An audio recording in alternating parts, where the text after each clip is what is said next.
Praise the Lord. फिर एक बार मैं पास्टर मनोज शाहू आप सभी का स्वागत अभिनंदन करना चाहता हूं। आशा करता हूं कि प्रभु का आत्मा आपका अगुवाई कर रहा है और अद्भुत तौर पर आपकी कलीसिया आपके द्वारा ब्लेस होते चली जा रही है। प्रियो, आज एक बहुत ही अहम विषय के बारे में हम देखने पड़े। पिछले कुछ दिनों से हम एक विषय के बारे में चर्चा कर रहे हैं और वह है शिष्य बनाने के बारे में, डिसाइपलशिप के बारे में। प्रियो, आज इस वीडियो के माध्यम से मैं आपको 4 बहुत ही आसान तरीके बताऊंगा कि कैसे हम शिष्यों को उभार पाए, शिष्यों को तैयार कर पाए। यीशु मसीह की पूरी जीवन शैली जब आप देखोगे, लगभग 3.5 साल की सेवकाई जब आप देखोगे, उनका एक मुख्य केंद्र था। उन्हें अनेक कार्य किए लेकिन उनका एक मुख्य केंद्र था और वह है परमेश्वर ने जो लोग, उनके पिता ने जो लोग उनके हाथों में दिए थे, वो उन लोगों को तैयार कर पाए। और उन्होंने बहुत ही अच्छे से उन लोगों को प्रिपेयर किया, तैयार किया और उन्होंने यानी उनके शिष्यों ने सेवकाई जो है अद्भुत तौर पर उभारा। और उसी प्रकार हमारा भी दर्शन होना चाहिए। हम अनेक काम करना चाहिए, एक काम को अपने ध्यान में रखते हुए, अपने दर्शन को पकड़ते, और वो है शिष्यों को बनाना। हम सभी चीज करना चाहिए, सारी प्रार्थनाएं, सारी सभाएं, हमें एक बात की ओर केंद्र करना चाहिए, वो है शिष्यों को तैयार करना। हमारा केंद्र काफी बार अलग हो जाता है, जैसे कि चर्च को बढ़ाना, कलीसिया में ज्यादा लोग आना चाहिए, और भी एक्टिविटीज हम करते हैं, हाउस प्रेयर्स हम लेते हैं, हाउस मीटिंग्स हम लेते हैं, फास्टिंग प्रेयर हम करते हैं, अनेक चीज करते हैं। लेकिन जब हमारे पास मुख्य उद्देश्य नहीं होता है शिष्यों को तैयार करने के बारे में, तब हमें रिजल्ट नहीं मिलता है। लेकिन आज हम देखेंगे कि कैसे हम शिष्यों को तैयार करें, और भी वीडियोस मैं लगातार तौर पर इन दिनों में बनाते चले जाऊंगा शिष्यों को उभारने के बारे में, क्योंकि यह बात जो है हमारी सेवकाई को बहुत ब्लेस करेगी, आशीषित करेगी। और प्रभु के दर्शन को पूरा करते हैं जब हम शिष्य बनाना चालू करते हैं यीशु मसीह के लिए। हालेलुया। तो हम शिष्य कैसे बनाएं? एक बार हमें लगता है कि शिष्य बनाना जो है एक बहुत बड़ा प्रोसेस है, एक बहुत बड़ा कार्य है, लेकिन यीशु मसीह ने अपने जीवन शैली में बताया कि उन्होंने शिष्यों को कैसे बनाया। तो 4 सबसे पहली बात वो है प्रार्थना। जी हाँ, सबसे पहली बात वो है प्रार्थना। जब आप देख सकते हो यीशु मसीह ने जब शिष्यों को चुना, शिष्यों को चुनने से पहले उन्होंने प्रार्थना करना चालू किया। उन्होंने पूरी रात जो है प्रार्थना में बिताई। आप कुछ वक्त, कुछ समय तक आप प्रार्थना कर सकते हैं।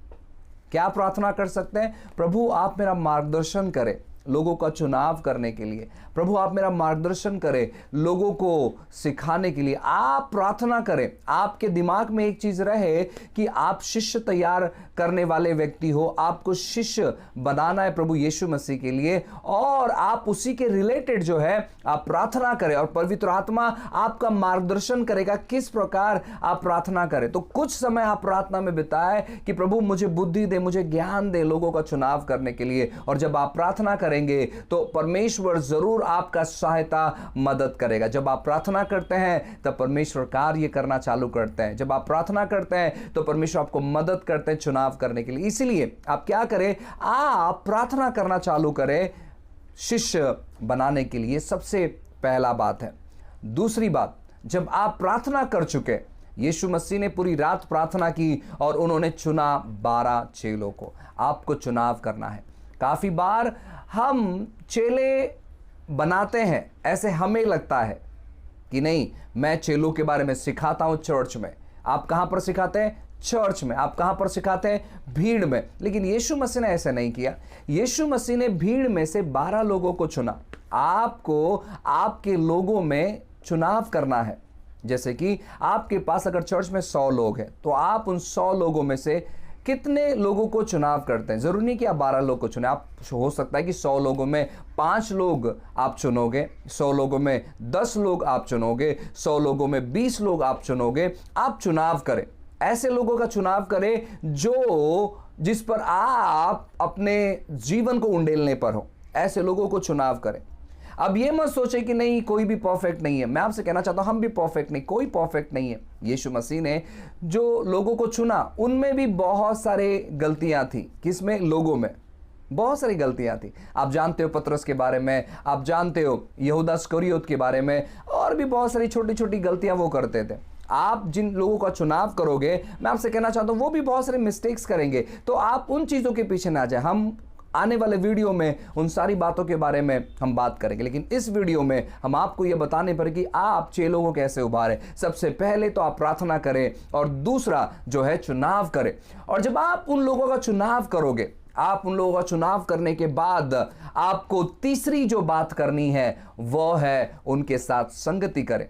यीशु मसीह जो है लगातार तौर पर बाहर संगति करते थे, 5,000 के भीड़ में, 1,000 के भीड़ में, मंदिर में और भी बहुत सारी जगहों पर, लेकिन 12 के साथ ये जो है ना ज्यादा समय बिताते थे। 12 को ये गुपित बात बताते थे, 12 के साथ ये अद्भुत फेलोशिप करते थे, 12 के साथ सीक्रेट रिवील करते थे और ज्यादा वक्त इन्होंने इन 12 के साथ बिताया। आप जिन लोगों का चुनाव करते हैं, आपको उनके साथ फेलोशिप करना बहुत जरूरी है। अगर आप उनके साथ फेलोशिप नहीं करोगे तो आप शिष्य नहीं बनाओगे। शिष्य वो होते हैं जो गुरु को देखकर जो है ना आदतों को अपनाते हैं। शिष्य वो होते हैं जो गुरु की बातों को समझते हैं, कैरेक्टर वाइज गुरु की बातों को समझते हैं, जो कार्य गुरु करता है उसके द्वारा। तो जैसे आप यीशु मसीह के चेले हैं और जब आप लोगों को चुनाव करते, जब लोग आपको देखते कि आप यीशु के प्रति कितना पैशनेट है, यीशु के प्रति कितना आप अपने मन में उनके बारे में दर्शन रखते हैं, आप उनके बारे में क्या सोचते हैं और वो आपके ऊपर पढ़ाई करते हैं, वो आपके संगत में रहते हैं और जो बातें आपके अंदर भरी हुई है वही बातें परमेश्वर उन लोगों पर उंडेलता है और वे लोग जिनका आपने चुनाव किया है वो यीशु के चेले बनते हैं। और ये 3 बात करने के बाद चौथी बात आपको करनी है, जब भी आप संगति करते हैं ज्यादातर संगति करें। यीशु मसीह 3.5 साल तक इन 12 लोगों के साथ में रहा। उन्होंने अपने आप को अकेले किया और इन 12 लोगों के साथ में रहा। मैं अब ये नहीं कह रहा हूं कि आपको अपने आप को अकेला करना है, लेकिन मैं ये कहना चाहता हूं कि आप अधिक फेलोशिप करें, अधिक संगति करें। संगति में जब आप संगति करोगे तो चौथी बात मैं आपको बताने पर हूं जो कि बहुत महत्वपूर्ण है, वो है कि आप उनको सिखाना शुरू करें। आपको क्या सिखाना है? आपको सबसे पहले यीशु मसीह के जीवन शैली को पढ़ना है, यीशु मसीह के जीवन शैली को समझना है। यीशु मसीह अपने शिष्यों के साथ कैसे व्यवहार करता था, यीशु मसीह अपने शिष्यों को जो है प्रैक्टिस करवाता था। उन्होंने कहा कि तुम 2-2 करके बस्तियों में जाओ, गांव में जाओ, और जब वो 2-2 कर गांव में गए तो बहुत अच्छा रिजल्ट उन्हें मिला। आपको उनका इस्तेमाल करना अपने सेवकाई में, आपको उनका इस्तेमाल करना है। जो भी बातें आप कर रहे हैं, जब आप उनको अपॉर्चुनिटी दोगे, मौका दोगे, परमेश्वर उनका इस्तेमाल करना चालू करेगा। तो आपको प्रार्थना करना है। जब आप प्रार्थना कर लिए, आपको चुनाव करना है।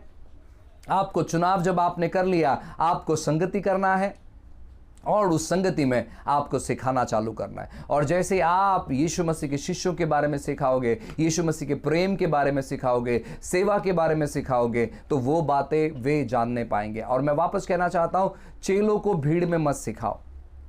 चेले भीड़ में नहीं सीखते हैं, ठीक है? चेले व्यक्तिगत तौर पर सीखते हैं। हालेलुया। चेले व्यक्तिगत तौर पर सीखते हैं, उनके साथ समय बिताओ, आप प्लानिंग करो, आप योजना करो उनके साथ कहीं जाने के लिए, और आपके मन में एक फोकस होना चाहिए कि मुझे इन्हें यीशु मसीह के चेलों में बदलना है। आपके चर्च में अनेक लीडर होंगे, लेकिन लीडर चेले नहीं होते हैं। चेले लीडर बन सकते हैं, लेकिन लीडर चेले नहीं होते हैं। आपके पास बहुत सारे फॉलोवर्स होंगे, फॉलोवर्स चेले नहीं होते हैं। आपके साथ सेवा करने वाले बहुत सारे लोग होंगे, लेकिन वो चेले नहीं होते। चेले वो होते हैं जो और चेलों को उभारते हैं। तो ऐसे लोगों को तैयार करना बहुत ज़रूरी है। और जब आप चेलों को तैयार करोगे, मैं आपसे कहना चाहता हूँ, आप अद्भुत रिजल्ट देख सकते हैं, आप अद्भुत मात्रा में बढ़ोतरी देख सकते हैं हर प्रकार के क्षेत्र में। इसीलिए चेलों के ऊपर काम करना चालू करें। अपने लोगों के लिए प्रार्थना करें, अपने लोगों का चुनाव करें, अपने लोगों के साथ संगति करें, और उन थोड़े से झुंड को देखो। यीशु चाहते थे तो 12 के बदले 12 लाख लोगों को साथ में लेकर वो सिखा सकते थे, इतनी कैपेसिटी उनके अंदर थी। लेकिन वो जानते थे कि कम लोगों में जो सामर्थ होता है वो बहुत महान सामर्थ होता है, और इसीलिए उनका ध्यान आकर्षित नहीं हुआ। उन्होंने उन 12 को बहुत बेहतरीन तौर पर सिखाया।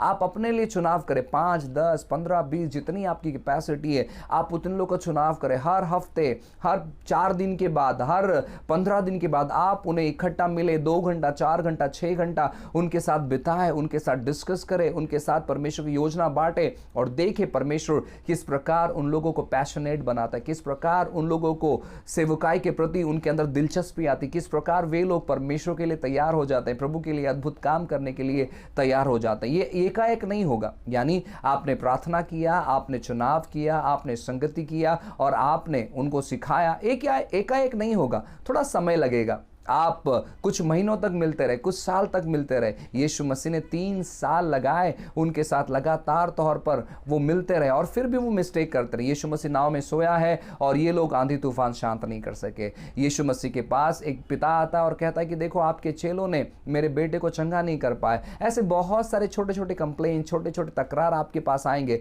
लेकिन आप उन चीज़ों की वजह से निराश मत हो जाए। जब भी परमेश्वर, आप जब उनको तैयार करोगे, परमेश्वर उनका इस्तेमाल करेगा आने वाले दिनों में। और मैं कहना चाहता हूं ना कि आप अपना हृदय बढ़ा रखें, क्योंकि परमेश्वर आपके जीवन में बहुत सारी आशीषों को लेकर आने वाला है। आपने ये बात यूं ही नहीं सुना है, परमेश्वर आपका चुनाव कर रहे हैं अनेक शिष्यों को तैयार करने के लिए, और प्रभु के राज्य में आप अद्भुत बातों को करने पर हैं। हालेलुया।